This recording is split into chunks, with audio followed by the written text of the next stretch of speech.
What is up, my ninjas? I'm Strident, and I'm here with the vlog. I guess this is the first official vlog, because typically I just do thoughts videos, and I don't use all the fancy terminology and all that good stuff. But I have a bunch of random thoughts that I wanted to share and see if anybody else shares this issue, and how do they deal with this issue. Um, so, my issue is actually really simple. I spend a lot of time making videos and making art, as part of my living, And I'm not saying that my videos are the best.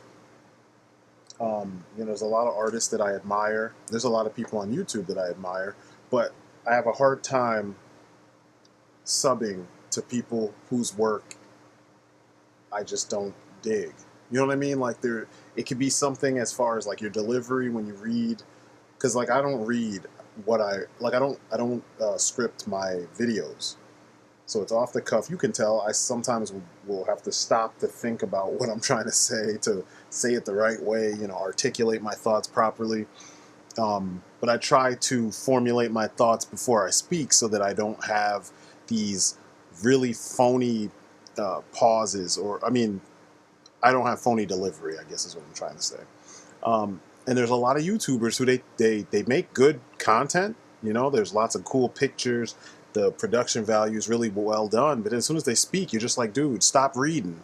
Or read it a couple times so that you get, an idea of what it is you want to say. And then it comes out natural or naturally. See, stuff like that. I guess I should write my shit down, right? But no, I started my channel so that, unlike a lot of YouTube, it would just be a conversation. Me and you guys talking about toys, movies, comics, whatever, shooting the shit. Because not too many channels have that feel. And I respond well to those. And apparently only a few of us out there respond well to this because, if more people did, I'd probably have a ton more subscribers, and, this wouldn't just be my side, like, my pure hobby. I could make the hobby a job. You know what I'm saying? But, that's not really the point. I just noticed that a lot of times that's what it becomes for a lot of people. I don't know how I would work it into my life, but I'd figure it out. It'd be more fun to do that than to deal with some of the heavy stuff that my job entails. But I don't know if it's just me, but how do you guys go about subscribing to a channel? um, do you subscribe just because they say so at the end of the video? Because if you notice, I've never been one to say it. Every now and then I'll say, check out the channel, check out my other videos, and if you feel like it, subscribe. You know what I mean? Because it's not super important as far as I'm concerned right now, because I just want to geek out with you. I'd rather you tell me all. I shouldn't say it like that, but I look forward to you telling me your thoughts in the comments, and we just go back and forth. Whether or not you subscribed, it's not going to change the conversation that we have in the comments. You know what I'm saying? But YouTube is kind of designed with a specific kind of culture in which I should tell you to comment, rate, and subscribe. But those things are already in place. So if you're on YouTube, chances are you know that this is how you communicate. This is how the like button is how you show that you liked the video, and subscribing is showing that you like the content creator. You like their style, you like their content, whatever, and you want more.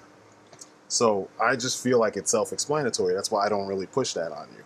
Should I? I don't know. But when I'm picking a channel to subscribe to, the visuals have to work. I mean, it doesn't have to be like studio quality shit. It just has to be clear enough that I can get what you're trying to say. I look back at some of my old videos, and even though a lot of stuff, the focus wasn't great because my lighting was terrible, um, you could get what I was trying to say. The things I was pointing out, they were definitely in the frame, so that if you had the figure, or even in the figure that I'm talking about, you can see what I'm describing to you. The delivery of your information. If it's just type, like there's a guy I watch, I guess, named Berserk Flow. This dude's dope. I don't know where he's from, but his videos are really clear, crisp photography. Actually, it's not even just pure photography, it's camera work. And, it's like footage. And very clear, very precise, very bright, well lit, footage, as well as dialogue. He doesn't actually speak on the videos. It's just all, text, I should say, not dialogue. Um, his reviews are real concise, straight to the point, beautiful images, and, you get what he's trying to say. And that's what I'm trying to get at. That's what makes me watch his videos. I subscribed on the spot. I couldn't remember the name because he usually has his name abbreviated, like it's like FOF or something like that. And I don't know why, because Berserk Flow and FOF have nothing to do with one another. But I don't know. But I mean, that's pretty much what I'm getting at, though, is that if the work that you do is easy to digest, for me, then I'm instantly there. It only takes me one view to figure this out. But a lot of the folks on YouTube, that's not the case. I mean, there's a lot of people who they're reading, and it's frustrating to listen to them read off of cue cards, trying to be clever. I mean, not everybody is Vangelis. Vangelis is funny. Vangelis' delivery actually doesn't sound like he's straight up reading off a cue card, but he is, because I've heard his delivery in vlogs. I mean, it's not that different, but he's not as quick with the what's the word I want to say, with the wordplay, I guess.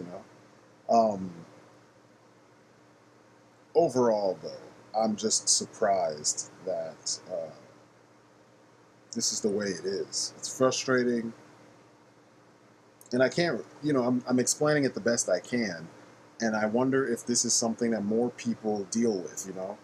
I've seen a lot of reviews where I couldn't really understand based on the images. I couldn't really understand what they were trying to get at. It wasn't like they were real straight up clear and well articulated with their points. A lot of reviewers spend a lot of time backpedaling, or kind of,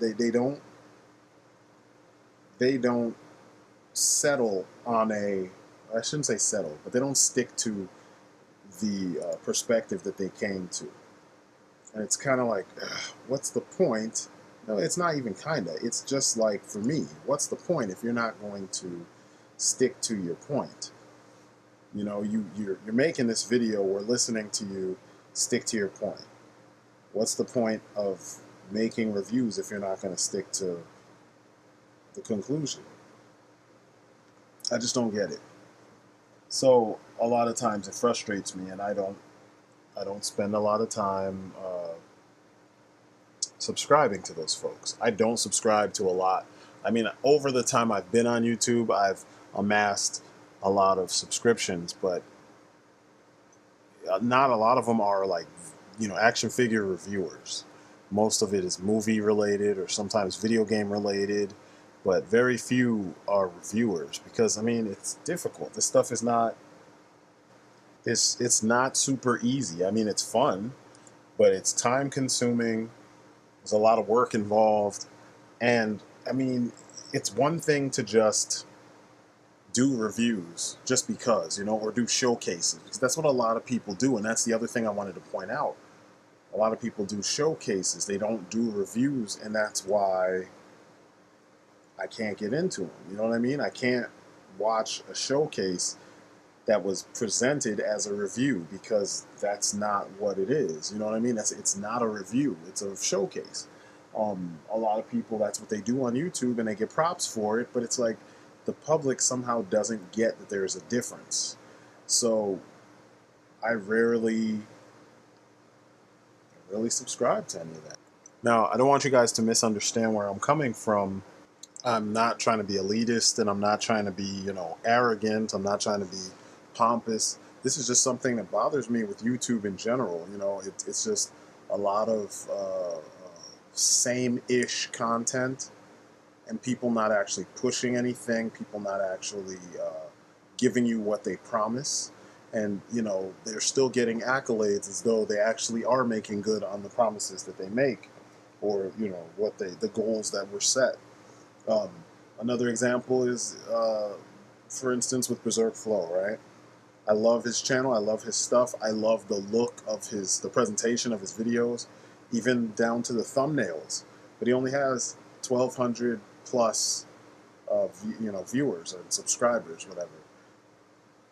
Why is that the case? But then there's people who literally shoot terrible footage on their iPhone or their phone or whatever, and they've got millions of subscribers. You know, and just because it's got the ACBA logo in there somewhere, it's just like it's not right. You know, so for me, I take a lot of these things into consideration before I click the subscribe button. You know, does the person deliver on what they, set out to do? Is the content interesting? Is the content, helpful for me? You know, because a lot of times, one of the reasons why I even came across this dude is there aren't that many good reviews of SIC figures. A lot of the reviews, I mean, it's someone literally with their phone sitting in front of them, or with bad camera work in front, and they're on their dresser or something, or kitchen table, and they're just talking about the figure, and you can tell the person's a little, extra dorky. And that's another thing. It's like, you can be a dork and still be, still do other things. Like, that can be a side of you. Sometimes folks are like all dork, 100%, and I can't, or all geek, I guess is what I'm trying to say, and I can't vibe with them. I can't. It starts to get embarrassing. You know what I mean? Like, you're just like, oh, come on, I can't believe he said that. Really? Or she said that. Like, no, don't say that. Come on. You know what I mean? Like, I don't know. Maybe I'm nitpicking.